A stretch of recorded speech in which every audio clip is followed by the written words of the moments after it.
তো প্রতিদিনকার মতোই আজকেও আমার মর্নিং ড্রিঙ্ক খেয়ে আজকের ওয়েট লস জার্নির আরও একটা দিন শুরু করলাম। আর আজকে ওয়েট চেক করতে গিয়ে দেখি যে আমার ওয়েট আরও 1 কেজি কমেছে, মানে 74 হয়ে গেছে।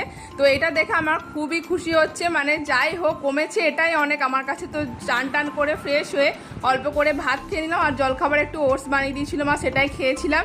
বিকেলবেলা আবার একটুখানি পেয়ারা খেয়ে লেগে পড়লাম ওয়ার্কআউট করতে। তো ওয়ার্কআউট করেই মনে হয় এতটা এফেক্ট হয়েছে, 2 কেজি ওয়েট কমেছে।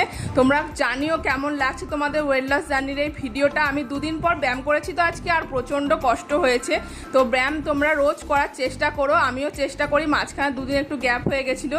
তো যাই হোক, তারপর একটুখানি চা বানালাম, মা আজকে ছিল না, আমি নিজেই সেই জন্য একটুখানি চা বানিয়ে নিয়েছিলাম আদা দিয়ে। দেখো এটা কিন্তু চিনি ছাড়া চা অবশ্যই। তো যাই হোক, তারপর স্টুডেন্টদেরকে পড়িয়ে টড়িয়ে নিয়ে রাত্রিবেলা সিম্পল একটু ডিনার করলাম। ভিডিওটা কেমন লাগলো জানিয়ে, ভালো লাগলে লাইক শেয়ার সাবস্ক্রাইব করতে ভুলো না। বাই।